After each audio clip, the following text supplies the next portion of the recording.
PT KB Pharma bekerja sama dengan radio kesayangan Anda mempersembahkan Sandiwara Radio Saur Sepuh.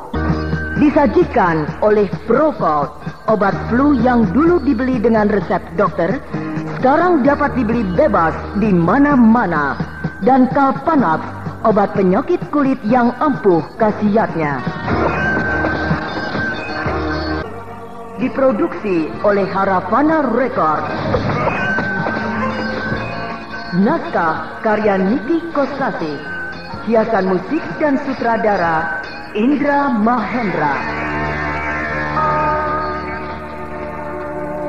Sekarang kita atur. Jangan bergerombol menjadi satu kesatuan. Benar. Kalau satu kelompok gagal satu, gagal semua. Tapi kalau beberapa kelompok, satu gagal, masih ada harapan. Kelompok lainnya berhasil. Lalu harus dibagi berapa kelompok? Ya, tergantung kebutuhan. Bisa 2 atau 3 kelompok. Bahkan bisa lebih. Kalau begitu, kita cari kebutuhan yang paling penting. Kebutuhan yang paling penting ialah menyelidiki orang dalam yang terlibat di dalam perkara munculnya bentar palsu. Orang dalam? Dalam? Siapa lagi yang bisa mengetahui seluk-beluk peri kehidupan bentar asli? Berikut semua ilmu kadikjayaan yang diterima dari Ayahanda Brahma. Kalau bukan orang dalam. Kalau begitu, serahkan pada Dewi Rara Amiati. Sebab dia sejak lahir sampai besar hidup di lingkungan keraton. Jadi pasti mengetahui siapa-siapa orang keraton yang sulas atau tidak. Nah, bagaimana Rara? Saya bersedia. Sekarang kepentingan lainnya ialah kepentinganku. Kepentinganmu, Lasmini? Iya. Aku akan pergi ke Bukit Pasir Ipis. Lasmini, Eyang Balung tidak ada di sana. Karena dia telah menjadi Ki Demang Suhita. Ki Demang Suhita? Ya, tapi belum pasti. Maksudmu? Dari caranya Ki Demang Suhita bertarung, baik secara tangan kosong ataupun mempergunakan ilmu kadikjayaan, mirip sekali dengan Eyang Balung, ketua Padepokan Pasir Ipis. Iya. Mudah-mudahan dugaanmu benar. Jadi kita tidak perlu repot lagi mencari ular belang lainnya. Aku dan Bentar yang akan pergi ke Bukit Pasir Ipis. Setelah memperoleh keterangan yang penting, selanjutnya terus berkelana mencari bentar palsu. Baiklah, berarti kita sudah punya satu kelompok dengan tugas dan tujuan yang jelas. Saya juga minta teman. Jadi jangan sendirian bertugas di Keraton Madangkara, menyelidiki orang dalam itu. Aku ikut dengan Dewi Rara. Baik, kalau... Kau ikut kami, Paksi? Aku sih ikut siapa saja mau. Sudah, ikut kami saja. Kau setuju kan, Dewi Rara? Iya, aku setuju. Terserah Kak Garnis. Ya, sebaiknya kau masuk ke kelompok Dewi Rara. Terima kasih. Nah, sudah ada 2 kelompok yang terbentuk. Sisanya tinggal 2 orang. Aku dan Widura. Iya. Sebaiknya Kak Garnis dan Kakang Widura pergi ke Kadipaten Mayang untuk menjumpai Raspati yang masih berada di sana. Iya, benar. Kasihan Raspati, dia sendirian. Kalau sampai dia bertemu lagi dengan bentar palsu dan Ki Demang Suhita alias Eyang Balung itu bisa berbahaya. Sebab mereka sangat dendam kepada Raspati. Baiklah, aku dan Widura akan pergi ke Kadipaten Mayang. Kali ini jangan gagal lagi ya. Maksudmu? Membekuk bentar palsu. Ya, aku harap kita akan berhasil. Sebab kita punya 3 kelompok yang bekerja secara terpisah, tapi satu tujuan. Sebab setelah nanti aku bertemu dengan Raspati, segera pula berkelana mencari bentar palsu. Kalau kami bagaimana? Setelah nanti berhasil menemukan orang dalam di Keraton Madangkara, harus juga berkelana mencari bentar palsu. Harus. Sebab kita semua membutuhkan keterangan dari masing-masing kelompok. Kalau begitu, harus ada satu tempat untuk kita bertemu, supaya tidak cari-carian. Benar. Juga harus ada batas waktu, supaya tidak saling menunggu. Bagaimana kalau di Gunung Wangsit? Wah, kau ingin enak sendiri, Dewi Rara. Mentang-mentang kau murid Padepokan Gunung Wangsit. Bukan begitu, Paksi. Soalnya Gunung Wangsit letaknya paling adil, sebab berada di tengah-tengah wilayah kerajaan Madangkara. Aku sih setuju saja. Tapi bagaimana yang lain? Setuju. Bagus. Semua sudah setuju. Lalu kapan waktunya? Iya. 3 bulan kemudian. Ya, aku setuju. Aku juga setuju. Aku setuju. Baiklah, sekarang kita bubar menuju ke tujuannya masing-masing. Selamat berjuang. Selamat berjuang. Selamat berjuang.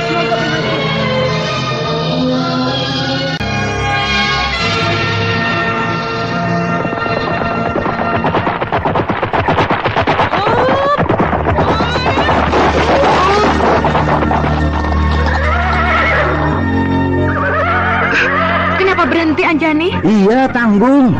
Tuh gerbang ibu kota Madangkara sudah tampak di depan kita. Terus saja berpacu, biar cepat sampai di rumah. Justru itu, kita harus berhenti dulu. Memangnya kenapa? Tidak enak. Tidak enak. Sudah dekat ke ibu kota. Rumah-rumah penduduk makin padat. Dan orang-orang di jalanan agak ramai. Masa kita terus memacu kuda dengan kencang? Seperti dikejar setan. Nanti orang malah jadi curiga. Dikira ada apa? Ah, iya. Kok benar? Iyalah.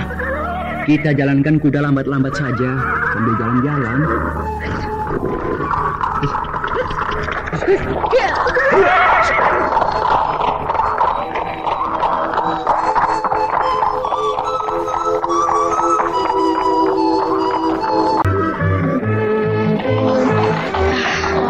Jadi tidak enak. Kagok kenapa, Anjani? Semua orang di jalanan minggir, memberi jalan kepada kita. Bahkan ada yang menyembah. Soalnya di sini ada Paksi dan juga ada kau, putri bangsawan, kembang keraton Madangkara. Aku memang terkenal, tapi yang terkenal cuma nama. Sedangkan orang yang banyak ya tidak tahu, karena aku tidak pernah keluar dari keraton. Tapi kalau sama Paksi, semua penduduk ibu kota Madangkara ini semua kenal. Sebab Paksi tukang keluyuran. Oh ya? Enak saja. Berhenti dulu.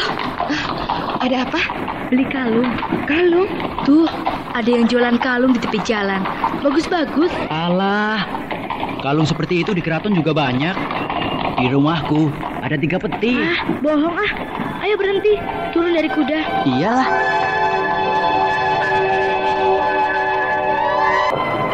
Wah, bagus-bagus ya.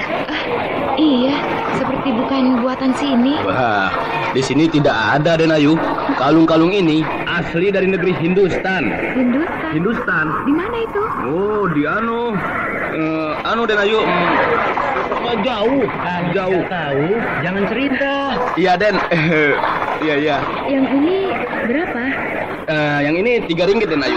Bagus ini. Mahal banget. Dari Hindustan. Iya, mahal sekali. Sebab asli buatan Hindustan. Di mana-mana tidak akan ada kalung seperti ini, Den Ayu. Hanya ada di sini. Alah. Hanya di sini. Tukang dagang paling bisa. Kalung model begini di kampung Babakan Ciparai banyak. Anak-anak kecil di sana semua memakai kalung model begini. Raden Paksi paling ahli bergurau. Sama sih sama, Raden, tapi bahannya lain. Berbeda jauh, Raden. Tuh, dari batu pualam asli. Ada uratnya, bagus kan?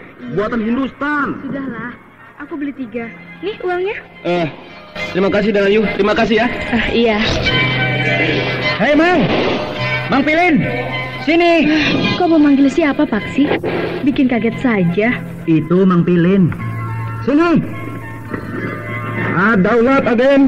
Wah, mentang-mentang sudah kaya, tidak mau kenal sama aku lagi ya?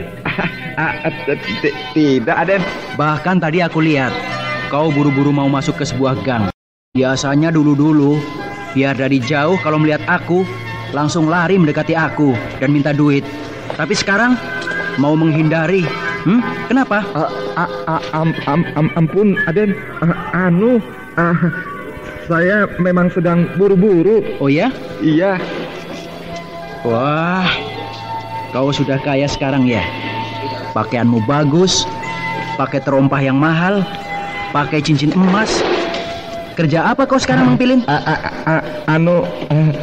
Dagang, Aden. Wah, bisa juga kamu dagang? Ya, kecil-kecilan, Den. Kalau sudah jadi orang kaya, banyak duit, jangan lupa sama aku. Bagi-bagi duitnya, sedikit buat aku. Aden bisa saja. Sekaya-kayanya saya, tidak ada artinya bila dibandingkan dengan Aden putra bangsawan dari keraton lagi. Sama saja Mang Pilin. Aku kan cuma menang nama. Raden Paksi Jaladara, putra bangsawan keraton Madangkara. Hebat bener kedengarannya. Padahal duitnya tidak ada. Nih, dengan si bapak pedagang ini, pedagang kalung ini di tepi jalan ini, duitnya lebih banyak daripada aku. Bukan begitu Pak Kalung? Iya Pak Kalung, bagaimana? Raden Paksi memang paling bisa kalau bergurau. Hei Mang Pilin. Iya Den. Istrimu berapa sekarang? Sudah tambah? Ah, Sudah kawin lagi belum? belum Raden. Biasanya kalau punya uang banyak terus kawin lagi. Jangan kawin dulu ya. Terus-terusan kawin berabe. Di mana-mana bikin anak. Mau dikasih makan apa? Apa mau mencetak gelandangan? Daulat Den. Nah sudah, kau boleh pergi. Ya, daulat Den.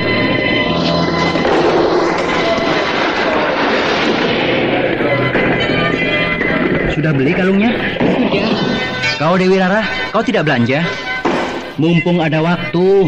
Nanti kalau sudah masuk ke keraton, mau beli apa-apa susah. Tidak. Kalau begitu, ayo kita pulang. Iya. Mari Pak Kalung, kami mau pulang. Daulat Raden. Kapan mau pergi lagi ke negeri Hindustan? Ke Hindustan Raden. Mau belanja, borong kalung. Raden Paksi bisa-bisa saja.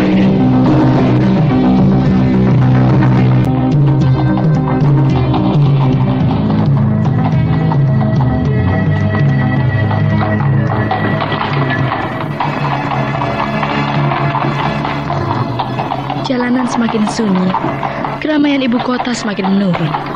Biasanya suasana seperti ini sudah dekat ke keraton. Benar Anjani. Sebentar lagi kita akan sampai di alun-alun dan keraton sudah kelihatan. Iya. Paksi, tadi itu siapa? Tadi yang mana? Yang kau panggil di depan kedai warung jualan kalung. Oh itu, Mang Pilin. Namanya aku tahu, sebab berkali-kali kau menyebutnya. Lalu? Pegawai, pedagang, atau anggota pasukan keraton atau apa? Memangnya kenapa? Kelihatannya kau akrab dengan dia. Tapi dia sangat hormat sekali kepadamu. Dia bekas pelayan di rumah Kakang Bentar di Kampung Jamparing. Sebagai tukang mengurus kebun di pekarangan rumahnya. Oh. Tapi sudah keluar. Dia dipecat. Dipecat? Iya. Kelakuannya tidak beres. Tukang kawin. Tukang kawin? Iya. Kawin cerai melulu. Kerja cuma jadi tukang kebun. Punya istri 4. 4? Iya. Tentu saja berantakan. Selain itu, senang berjudi dan minum minuman keras sampai mabuk. Wah, tidak beres. Itulah. Dinasehati berkali-kali, begitu lagi. Akhirnya Kakang Bentar jengkel, lalu dipecat. Oh, iya. Tapi rupanya setelah dipecat dia sadar, lalu berdikari jadi pedagang dan berhasil. Aku tidak percaya. Tidak percaya? Iya, dia bohong. Oh ya? Dia banyak duit dan berpakaian bagus seperti itu. Bukan karena jadi pedagang. Lalu jadi apa? Dia menang berjudi. Menang berjudi? Iya, penjudi memang begitu. Kalau sedang menang, banyak duit. Beli pakaian yang mahal-mahal, lalu foya-foya. Tapi kalau sedang kalah, habis-habisan, cuma tinggal celana kolor. Masa sampai begitu? Memang begitu. Tidak ada orang yang jadi kaya dari hasil berjudi. Tapi kalau dari kaya jadi bangkrut, jatuh miskin karena judi banyak. Apakah kau pernah jadi penjudi? Kau ini Dewi Rara. Pelan-pelan, kalem. Tapi kalau ngomong, nyelekit, nyakitin. Habis, kau pinter sih ngomong soal judi. Ya, aku kan cuma dengar-dengar saja. Oh, begitu. Mang Pilin lama jadi pelayan di rumah Bentar. Lama juga sih. Ya, tahunan. Apakah pernah mendapat kepercayaan dari Bentar? Loh, kenapa kau bertanya sampai sejauh itu? Ingat, Paksi, kita sedang mencari orang dalam yang tahu seluk-beluk keadaan Bentar. Anjani, apakah kau mencurigai Mang Pilin? Setiap orang yang pernah dekat dengan Bentar wajib dicurigai. Kalau Bentar sedang berlatih ilmu silat atau ilmu kadikjayaan, di mana? Di sebuah tempat yang khusus atau di pekarangan rumah saja dan di dalam rumah? Di pekarangan rumah saja. Kadang-kadang di dalam rumah saja, kalau turun hujan. Suka ada yang menonton latihan? Yang menonton paling-paling para pelayan atau emban. Tapi lama-lama mereka bosan. Tidak pernah lagi nonton Kakang Bentar latihan. Benarkah begitu? Maksudmu? Adakah di antara para pelayan atau emban atau anggota keluarga yang tinggal di rumah Bentar yang menaruh perhatian khusus? Artinya selalu rajin dan tekun menonton setiap kali Bentar berlatih. Ada. Siapa dia? Mang Pilin? Iya benar, Mang Pilin.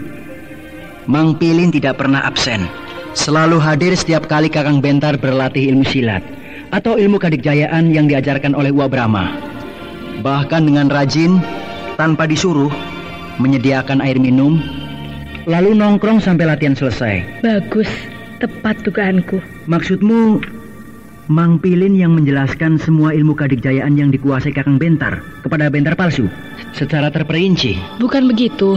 Lalu? Dugaanku tepat. Artinya memang ada orang dalam yang terlibat. Dan mungkin Mang Pilin salah satunya. Kalau begitu apa susahnya? Sekarang juga kita cari Mang Pilin. Kita ringkus, lalu kita tanyai. Jangan terburu nafsu. Lebih baik kita melihat dulu perkembangan selanjutnya. Pantas. Dia kelihatan sangat gugup melihat aku. Bahkan mau menghindari pertemuan dengan aku. Tergesa-gesa, mau membelokkan jalan dan masuk ke sebuah lorong. Lebih jauh dari itu. Pertemuan tadi antara kau dengan dia pasti ada yang mengamati. Dan orang itu kedudukannya jauh lebih penting dari kedudukan Mang Pilin di dalam perkara munculnya Bentar palsu. Iya. Kau benar, Anjani. Di manakah tempat tinggalnya Mang Pilin itu? Di Jamparing atau di ibu kota? Dulu di kampung Jamparing. Rumahnya di belakang rumah Kakang Bentar. Tapi sekarang aku tidak tahu. Sering pergi ke keraton tidak? Rasanya tidak pernah. Kapan dia dipecat oleh Bentar? 3 tahun yang lalu. Berarti sebelum Bentar pergi ke Tibet. Benar, Anjani. Nah, itu alun-alun. Kalian belok ke kiri, langsung menuju ke keraton. Sedangkan aku terus lurus. Kau mau pergi kemana dulu? Anjani, rumah Paksi di sebelah utara alun-alun. Tuh, atap bangunan rumahnya kelihatan dari sini. Oh, sudah ya. Aku langsung menuju ke rumahku. Iya, Paksi, nanti sore kau datang ke rumahku. Ada makanan yang enak tidak? Beres. Nanti aku masak kue yang enak buatmu. Bagus. Heya! Aku kira rumahnya Paksi di dalam keraton seperti kamu. Tidak. Kenapa? Itu rumah ibunya, Gusti Dewi Mantili. Oh, jadi dia menempati rumah warisan Mantili. Iya. Ayo, kita juga memacu kuda biar cepat sampai di rumahku di keraton. Ayo. Hiya!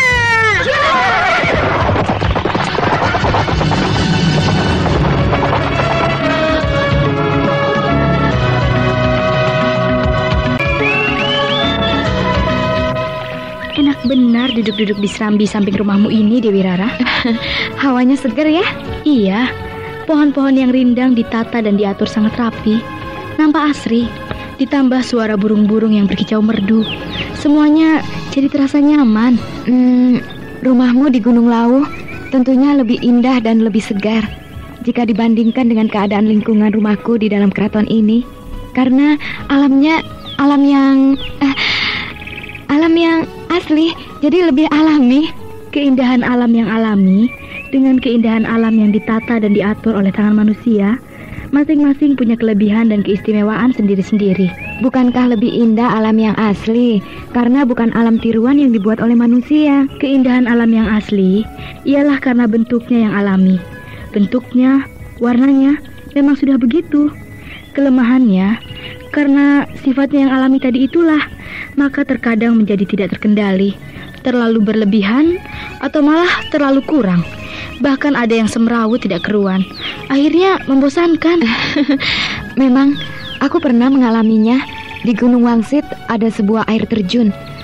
Alam di sekitarnya, hutan belantara, baru 2 hari aku melihatnya sudah bosan. Tidak menarik sama sekali. Itulah, seperti yang aku katakan tadi, kadang-kadang membosankan. Sekali lagi aku katakan, Kadang-kadang. Jadi tidak selamanya. Benar, sebab aku pernah melihat sebuah pemandangan yang sangat indah. 1 bulan aku tinggal di tempat itu, pernah merasa bosan melihatnya. Iya. Lalu kelebihan dan keistimewaan alam yang diciptakan oleh manusia. Bukan diciptakan, tapi dibuat, ditata dan diatur. Oh iya. Contohnya seperti di dalam lingkungan Keraton Madangkara ini. Pohon-pohon yang akan ditanam, dipilih, diteliti dengan seksama. Sekiranya bakal merusak keindahan, dibuang dan tidak ditanam. Lalu cara menanamnya juga diatur.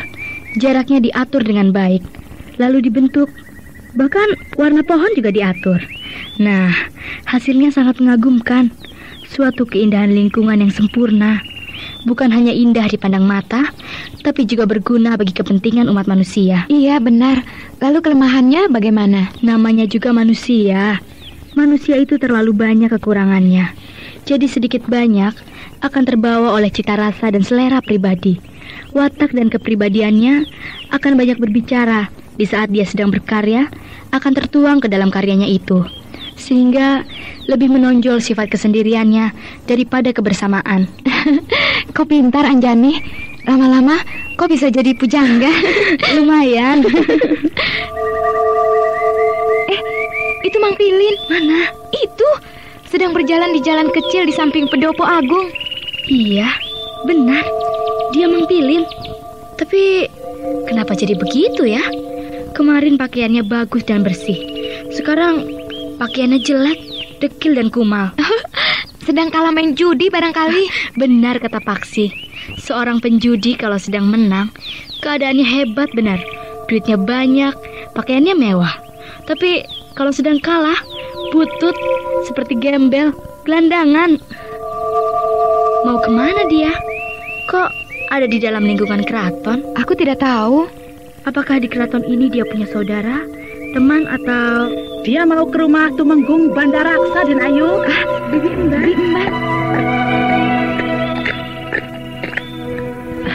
Daulat Den Ayu, hamba mohon ampun telah mengganggu ketenangan istirahat Den Ayu berdua. Oh, kau datang untuk mengantarkan minuman yang aku pesan. Betul, Den Ayu. Berarti kau tidak mengganggu kami. Daulat Den Ayu. Lalu, tadi kau berkata tentang orang itu? Dia akan pergi kepada Kanjeng Tumenggung Arya Bandaraksa. Oh iya? Daulat Den Ayu. Kau tahu dari mana kalau orang itu mau pergi ke Tumenggung Arya Bandaraksa? Hamba kenal dengan Mainot. Mainot? Siapa dia? Sama seperti hamba, emban pelayan di rumah Kanjeng Tumenggung Arya Bandaraksa. Dan selain itu, memang hamba sering melihat orang itu mondar-mandir lewat di sini. Apakah orang itu saudaranya Tumenggung Arya Bandaraksa atau temannya? Hamba tidak tahu, Den Ayu. Ya sudah, kau boleh kembali ke belakang. Daulat Den Ayu.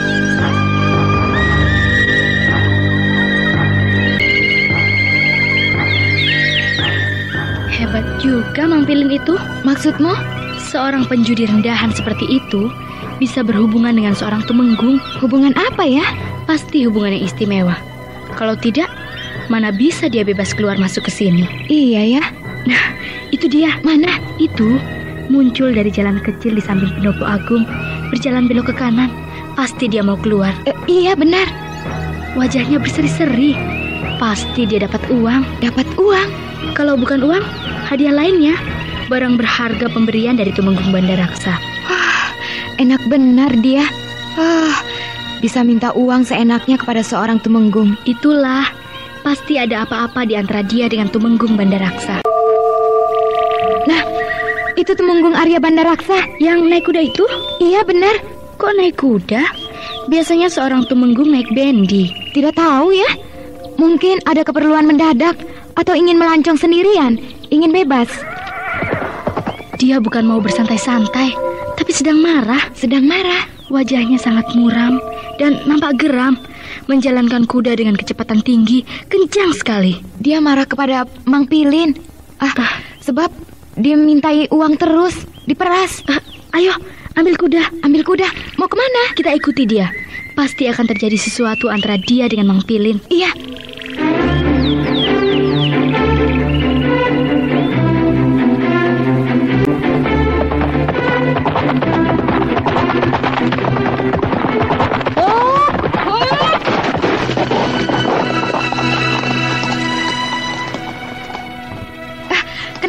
di sini, Anjani? Kau lihat seekor kuda di sana itu? Di bawah kaki sebuah bukit. Iya, itu kuda Temenggung Arya Bandaraksa. Iya, dan orangnya pasti tidak akan jauh dari kuda itu. Iya. Ayo, turun dari kuda. Tinggalkan kuda-kuda kita di sini, lalu kita bergerak ke balik bukit kecil itu untuk mengintai apa yang sedang diperbuat oleh Temenggung Arya Bandaraksa di tempat yang sunyi dan terpencil seperti itu. Baik.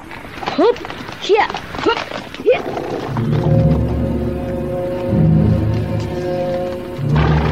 Ayo, kita bergerak ke sana, mengambil jalan memutar. Iya.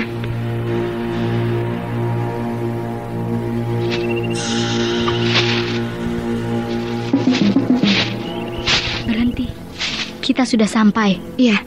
Dari balik bukit kecil ini, kita sudah dekat ke tempat kuda itu ditambatkan. Itu orangnya, di bawah sebuah pohon besar. Ah, benar. Dia Temenggung Arya Bandaraksa. Dia sendirian, berjalan mondar-mandir di sekitar tempat itu. Nampak jelas dia sedang gelisah. Pasti dia sedang menunggu seseorang. Iya. Nah, itu dia. Ada apa, Anjani? Mang Pilin. Hah? Mana? Itu sedang berjalan menuju ke tempat Temenggung Arya Bandaraksa. Oh, iya benar. Ayo, kita bergerak sana, lebih dekat. Nanti ketahuan. Di sana itu ada sebongkah batu besar. Kita bisa bersembunyi di sana. Iya, baik.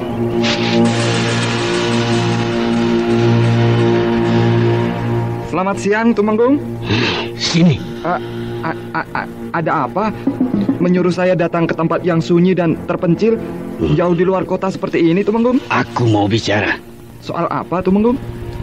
Mulai hari ini, kau jangan datang lagi ke keraton atau ke rumahku. Loh, kenapa, Temenggung?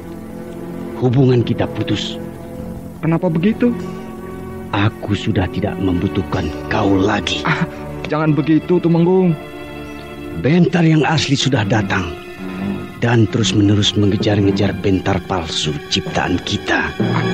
Saya tahu itu, Temenggung. Bahkan Lasmini juga turun tangan mau menangkap bentar palsu. Ya, maka dari itu keadaan sudah gawat. Jadi kau tidak perlu berhubungan lagi dengan aku, sebab aku sudah tidak membutuhkan kau lagi. Tidak bisa begitu, Temenggung. Penyakitmu semakin parah, Pilin. Berjudi, mabuk-mabukan, dan main perempuan. Bahkan kau sudah bertemu dengan Raden Paksi Jaladara. Dan di situ ada pula Dewi Rara Amiati dan Dewi Anjani. Nah, pertemuan itu sangat membahayakan kita. Itu tidak sengaja, Temenggung. Berpapasan di dalam kota itu kan biasa. Mau disengaja atau tidak, pokoknya berbahaya. Lalu seterusnya bagaimana, Temenggung? Terserah kau mau pergi kemana. Pokoknya jangan menemui aku lagi. Wah, kacang lupa sama kulitnya. Ingat, Temenggung, saya telah berjasa pada Temenggung. Jasa saya besar sekali, Temenggung. Sayalah yang memberikan semua keterangan yang Temenggung perlukan, yaitu tentang seluk-beluk kehidupan Raden Bentar, sampai kepada penguasaan ilmu silat dan ilmu kedikjayaan yang diturunkan oleh Tuanku Brahma kepada Raden Bentar. Saya jelaskan semuanya kepada Temenggung. Ya kan? Kau sudah aku bayar, bukan? Ya, tapi kurang itu, Temenggung. Apa? Kurang? Iya, pemberian Temenggung hanya cukup untuk 2 hari. Sekali pasang di meja judi, habis. Dasar rakus. Mana janjinya, Temenggung? Katanya saya mau dibelikan rumah dan bendi. Tidak ada rumah, tidak ada bendi. Semuanya sudah selesai. Sudah berakhir. Jangan begitu, Temenggung. Pergi kau. Aku sudah muak melihat tampangmu. Baik, saya akan pergi. Dan akan saya ceritakan semua rahasia Temenggung. Bahwa Temenggung adalah orang desa Iwung yang mau membalas dendam kepada Tuanku Brahma. Karena ayah Temenggung dibunuh oleh Brahma. Setan! Lalu saya ceritakan terus pada semua orang bahwa yang menjadi bentar palsu adalah Raden Kuda Sengara dari Kadipaten Banyu Abang, yang sekarang dirubah wujudnya dengan ilmu sihir sehingga menyerupai Raden Bentar yang asli. Ya, kalau begitu kau harus dibunuh. Apa? Temenggung mau membunuh saya? Ya, daripada mulutmu mengoceh tidak keruan, menceritakan semua rahasia yang sangat penting artinya bagiku, lebih baik aku penggal lehermu.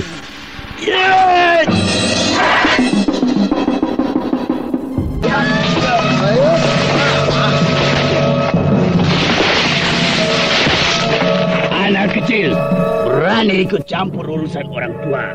Karena kau merusak anak kecil. Apa? Kau memfitnah Bentar. Kau merusak citra Bentar. Jadi sebenarnya kau yang jahat, merusak masa depan anak kecil. Gusti. Anjani memang hebat. Permainan pedangnya cepat sekali, sehingga dia bisa mendesak Tumenggung Bandaraksa.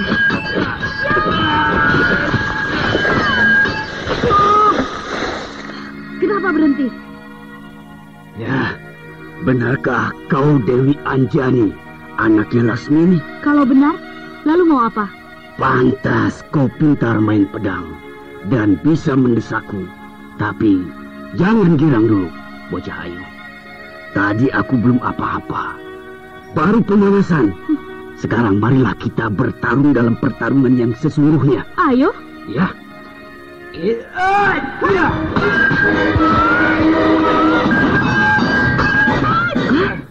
Ternyata Tumenggung Bandaraksa ahli bermain pedang. Ganas dan cepat, 2 kali lebih cepat dari Anjani.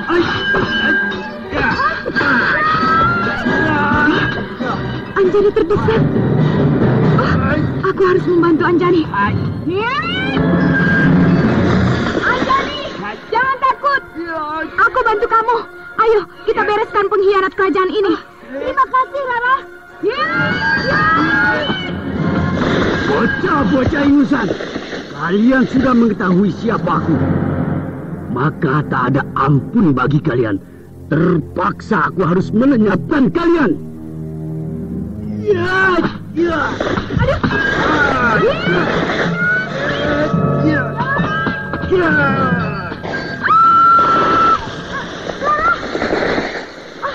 kena, pedangnya terlepas. Tumenggung Bandaraksa, ternyata kau hebat. Tapi cobalah, tahanlah seranganku, Anggrek Jingga.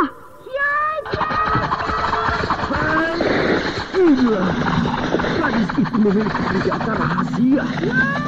Senjata rahasia apa yang dipergunakan?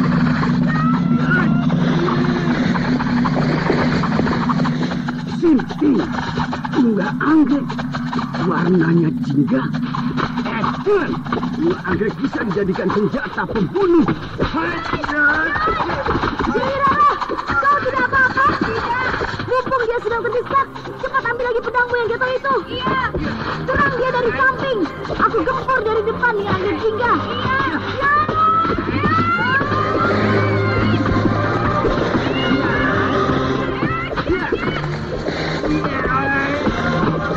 Gila, aku tidak mengira kedua bocah ingusan itu pintar bertarung.